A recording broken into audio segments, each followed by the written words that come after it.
Nosgoth finally reaches its long-awaited open beta. Sevencore introduces a new assassin class. Skyforge Devs discuss the details of action combat, and it looks like Wizardry Online may not be permadead after all.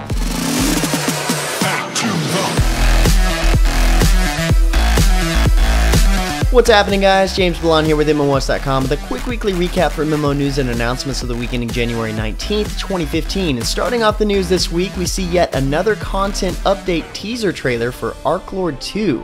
The Eternal Strife expansion released just before the end of the year, and now they're ready to show off even more shiny new updates coming this February. According to the official post, they haven't quite fleshed out all of the details for this next update, but for starters, it will gain players access to new levels, increasing the level cap to 51, and not too far down the road is a major update for the guild system, finally letting players test their skills in PvP against other guilds. Now, another feature in the works is the pet system that will allow players to travel through the world of Chantra with a companion this time that'll make their life a bit more convenient. But for now, like I mentioned, this new trailer is basically a teaser, so look forward to future updates revealing more about the upcoming content as it becomes available. Next up, a bit of good news came about recently for the fans of Wizardry Online, and the news is that the game is being revived. Well, maybe. It actually hasn't been confirmed yet, so it's sort of in the quest for revival. The game was previously published by Sony Online Entertainment, was shut down back in July of 2014, sort of pushed under the rug, unfortunately.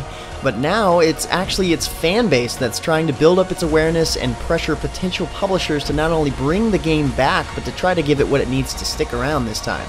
The dedicated fans of the game have put together some really cool videos in the past to show their support for the game, and now they've got a revival project website going on that I've linked in the description below, so check them out if you're one of the many fans that really wants to see Wizardry Online make a comeback.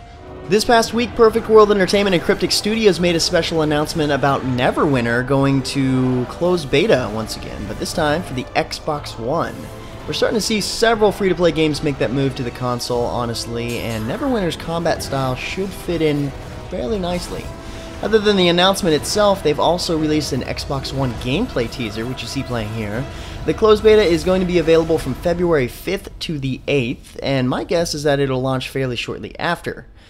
For now, you can sign up for the closed beta at playneverwinter.com/Xbox.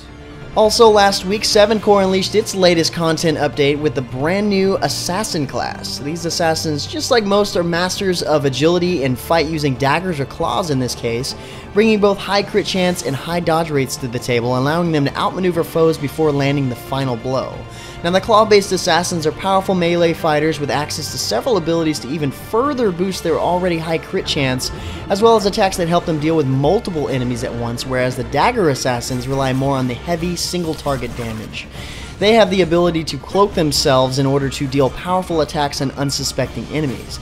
Now, on top of the new class options, this content update increases the level cap from 60 to 80, and once players have reached that new level cap, they have the ability to explore the new field called Anseal Islands.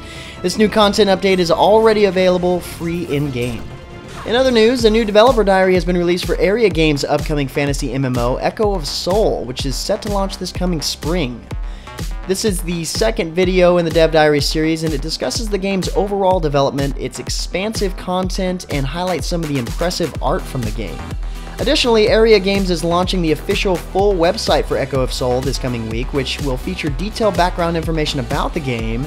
In its overall path to launch, more content will become available on a regular basis, including in-depth looks at the characters available and in-game videos that show off a lot more gameplay. So look forward to the new site, which is set to launch this Wednesday the 21st. And speaking of, Wednesday the 21st is also the long-awaited open beta release of Nosgoth. Finally, after telling us open beta is coming for 6 months now, it is finally here, so players will no longer need a key to experience the game.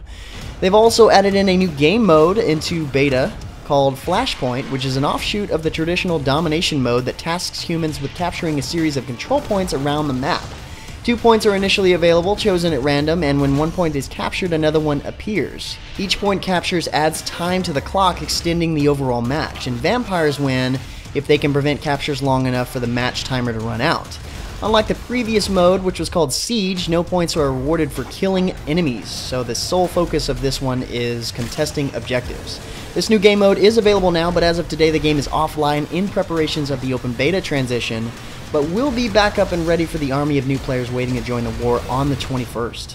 One other highly anticipated game becoming available this week is H1Z1, as I've mentioned in the past few recaps. The game just started up its early access period, and to accommodate the variety of playstyles, players will have access to multiple rule set servers that can be mixed and matched, including PvP, PvE, headshots only, hardcore, and first person only, just to name a few. Additionally, private servers will be tested throughout the early access period, allowing players to create their own rule sets in the brutal zombie worlds that they'll have to face. This is actually really cool because when I was talking to the devs at SOE Live last year, they mentioned that they didn't want to do private servers, so hopefully this works out nicely and they're here to stay. And just like some other games right now, there is actually a buy-in price for the early access period, with several bundle options available starting at $20. But when the game finally launches, it will be a free-to-play title. For more information on this, head over to the MMOHuts site post for all the details. In mobile news, Plarium announced the expansion of its original browser-based game, Stormfall: Age of War, now on iOS and Android mobile devices. The new title is called Stormfall: Rise of Balur, and just like the original game, this is an empire-building RTS allowing players to acquire resources through battling competing castles, engaging in raids, and forming alliances with fellow lords. So if you're into games like Clash of Clans or even Boom Beach, this actually might be something worth checking out, especially when on the go. Now, I normally wouldn't mention this because the game isn't exactly free-to-play, but due to popular demand, some really cool stuff is happening with Guild Wars 2 as of recently. ArenaNet recently left fans with a huge cliffhanger by running an exciting trailer at the end of the newly added Living World Season 2 finale titled Point of No Return. Now, honestly, I'm not quite caught up on what's been going on here, but whatever this cliffhanger is, it's big enough to have ArenaNet set up a special presentation at PAX South this coming Saturday announcing something huge. Maybe an expansion? I don't know. The cool news is that they'll be streaming it live on Twitch, and I'll actually be there myself afterwards getting some more insight on whatever this big news is, so look forward to that. A new dev diary for Skyforge showed up this past week talking about the challenges in building the game's action-based combat system, and according to the senior game designer, they've tried to create a visually striking, dynamic, and at the same time really intuitive combat system for Skyforge. They've looked at competitors and even console games like Darksiders and Devil May Cry, and they realized that not only does it need combo sequences, evasions, counterattacks, free movement, and overall fast-paced gameplay, but at the same time, make all of these elements fit together to form a complete picture in one single continuous movement. Overall, the video is very informative and covers a lot of the questions that plenty of us were wondering about the combat, so check out the entire video at the site post at MMOHuts.com. And finally, for our last bit of news, SkySaga released 2 new videos recently, providing us with a brief understanding of basic boss fights, overall combat, and snowy secrets of the winter biome, which apparently is filled with special landmarks shown off in the second video. Despite being in the same place in the world, the game contains features and these locations apparently that change with every adventure. But both of these new videos are still teasers, so we've got a little bit more waiting to do to find out more. And with that said, that's about all the major MMO news and announcements for this week. I'm really excited for PAX South this coming weekend, so definitely look forward to my coverage towards the end of the week and into the next week. Also, the winners of the SMITE World Championship cosplay contest that DisneyPW set up last week have been announced on the forums as well as in the description below. So congratulations to the winners on that. Enjoy your skins, guys. Like always, guys, if you're looking for more information about the news topics featured in the recap, check the links in the description below. Otherwise, head over to MMOHuts.com/news for even more MMO news. Feel free to discuss the news in the comments below or head over to MMOHuts.com/forums. And until next time, guys, that's going to be it for me. I'm James Blonde. See you out there, gamers.